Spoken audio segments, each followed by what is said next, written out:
नमस्कार, मैं अभिनेंद्र। धर्म से बदलती राजनीति या राजनीति से बदलता धर्म, अब इसका आकलन करना भी मुश्किल हो गया है, क्योंकि हमने जो हिंदू वाली किताब पढ़ी थी उसमें नफरत वाला चैप्टर नहीं था, लेकिन अब जो किताब लॉन्च हो रही है उसमें नफरत वाले चैप्टर को लिख दिया गया है, उसमें अटैच कर दिया गया है, लोगों के दिमाग में जहर को भर दिया गया है।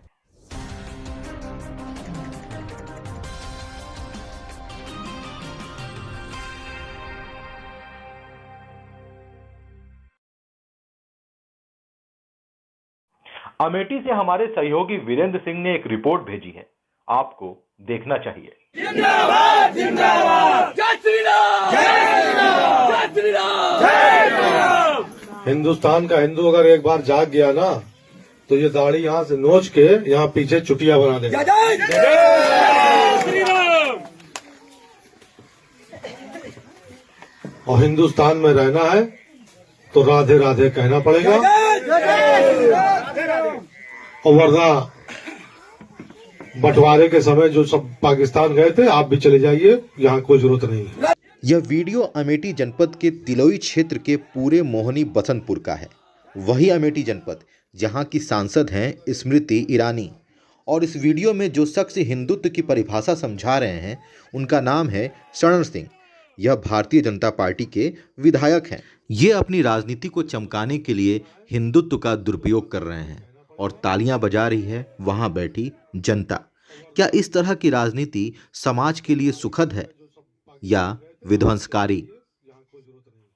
इन चुनावी भाषणों को सुनकर आप बखूबी समझ सकते हैं कि किस तरह से राजनीति में धर्म का प्रयोग एक बार फिर किया जा रहा है। 2017 के पहले जो सरकार थी, याद करिए, कल अहमदाबाद की एक न्यायालय ने अहमदाबाद के सीरियल ब्लास्ट में 38 आतंकवादियों को सजा दी। उसमें से फांसी की सजा भी दी गई, आजीवन कारावास की सजा भी दी गई।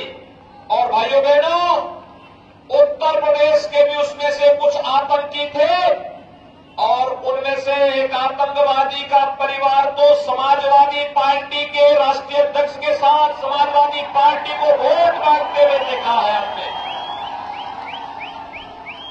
समाजवादी पार्टी का प्रचार कर रहा है।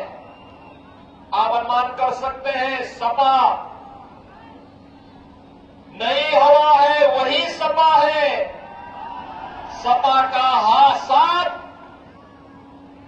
यानी सपा का हाथ आतंकवादियों के साथ, ये एक बार फिर से साबित हो गया है।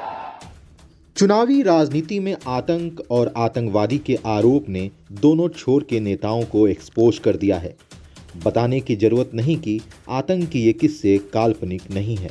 इन घटनाओं की तबाही की वास्तविकता ने दुनिया भर में दहशत पैदा की है और इसकी राजनीति भी हुई।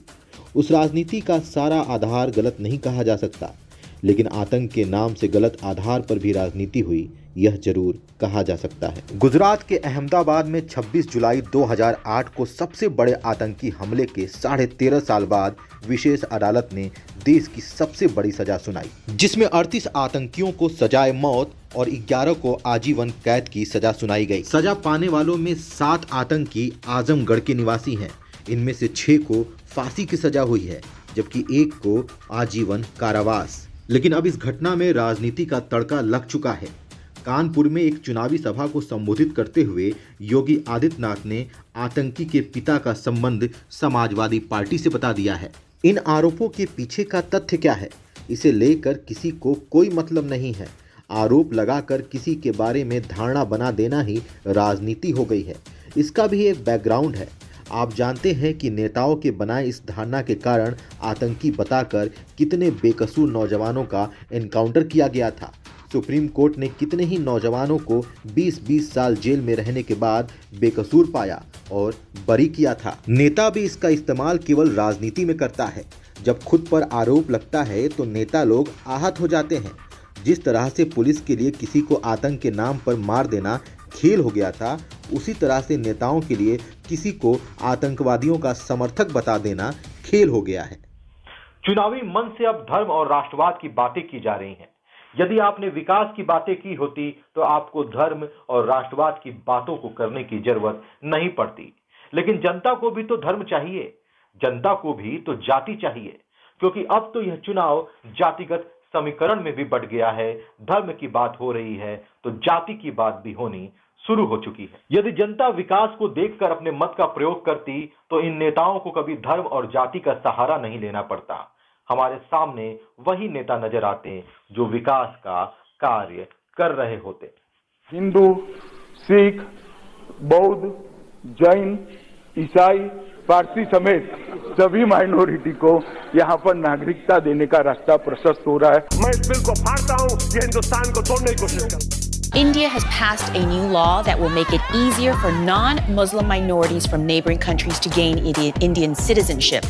दिल्ली की जामिया मिलिया इस्लामिया यूनिवर्सिटी में छात्रों पर दिल्ली पुलिस ने बर्बर तरीके से लाठीचार्ज किया है। This is what happened inside the library of Jamia Millia Islamia University.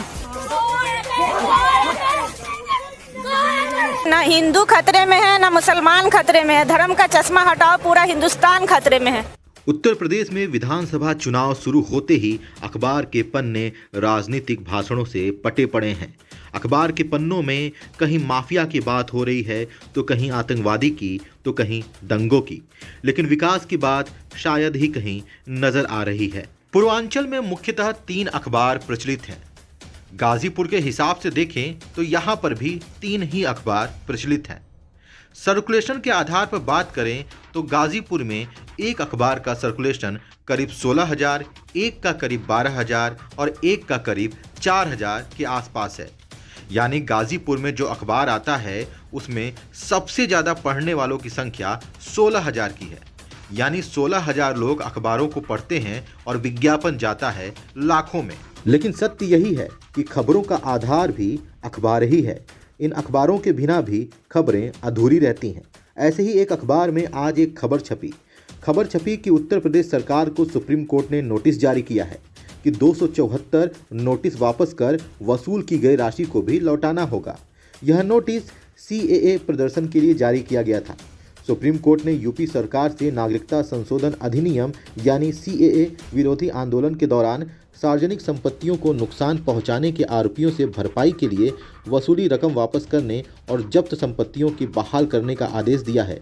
इससे पहले प्रदेश सरकार ने कोर्ट को बताया कि प्रदर्शनों के दौरान 2019 में जारी 274 वसूली नोटिस वापस लेकर कानूनी कार्रवाई रोक दी गई है। सुप्रीम कोर्ट के इस फैसले पर अतिरिक्त महाधिवक्ता प्रसाद ने शीर्ष अदालत से रिफंड संबंधित आदेश वापस लेने की गुहार की। उन्होंने कहा, इससे गलत संदेश जाएगा कि सार्वजनिक संपत्तियों को नुकसान पहुंचाने वालों पर कार्रवाई नहीं हुई। प्रसाद ने पीठ से मामले में यथास्थिति बनाए रखने का आग्रह भी किया, लेकिन इस दौरान वकील नीलोफर खान ने प्रदर्शनकारियों की दुर्दशा पर मीडिया रिपोर्ट का हवाला देते हुए दावा किया कि गरीबों को उनकी वस्तुओं को बेचकर हर्जाना देने के लिए कहा गया है।